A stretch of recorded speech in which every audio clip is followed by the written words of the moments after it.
ഏറെ നാളത്തെ പ്രണയത്തിന് ശേഷം നടൻ കാളിദാസ് ജയറാമും മോഡൽ താരണി കരിങ്കരായരും കഴിഞ്ഞ വർഷമാണ് വിവാഹിതരായിരുന്നത്. ഗുരുവായൂരിൽ വച്ചായിരുന്നു ഇരുവരുടെയും വിവാഹം നടന്നത്. രാഷ്ട്രീയ സിനിമാ രംഗത്തു നിന്ന് നിരവധി പ്രമുഖർ വിവാഹത്തിന് പങ്കെടുത്തിരുന്നു. നീലഗിരി സ്വദേശിനിയായ താരിണി ചെന്നൈയിലെ പ്രമുഖരായ കലിംഗരായർ കുടുംബാംഗമാണ്. ജമീന്ദാർ കുടുംബമാണ് താരിണിയുടേത്. Tharini 2019 miss Tamil Nadu, miss south India first runner up കിരീടങ്ങൾ ചൂടിയിരുന്നു.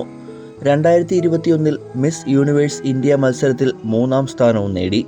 2022 മിസ് ദിവ യൂണിവേഴ്സ് സൗന്ദര്യ മത്സരത്തിലും താരിണി പങ്കെടുത്തിരുന്നു.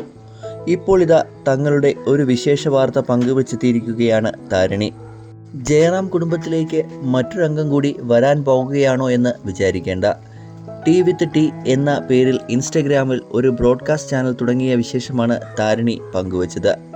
തൻ്റെ സൗന്ദര്യം, ഫാഷൻ, ഉൽപ്പന്നങ്ങൾ, സത്യസന്ധമായ അഭിപ്രായം, ദിവസേന നടക്കുന്ന കാര്യങ്ങൾ എന്നിവയും തനിക്ക് വരുന്ന മെസ്സേജിന് മറുപടിയും ഇതിലൂടെ നൽകുമെന്നും അറിയിച്ചിരിക്കുകയാണ് താരിണി. തൻ്റെ ഇൻസ്റ്റഗ്രാം സ്റ്റോറിയിലൂടെയാണ് താരം ഇക്കാര്യം പറഞ്ഞെത്തിയിരിക്കുന്നത്.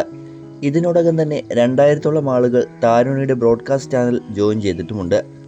മോഡലിംഗ് മേഖലയിൽ പ്രവർത്തിക്കുന്നത് കൊണ്ട് തന്നെ സൗന്ദര്യത്തിന് ഏറെ പ്രാധാന്യം നൽകുന്ന വ്യക്തിയാണ് താരിണി. വളരെ മികച്ച പ്രോഡക്റ്റുകളാണ് താരിണി ഉപയോഗിച്ചിരുന്നത്. ഇതിനെക്കുറിച്ചുള്ള വിവരങ്ങൾ ആരാധകർക്ക് ഈ ചാനലിലൂടെ നൽകുമെന്നും താരം വെളിപ്പെടുത്തുന്നു.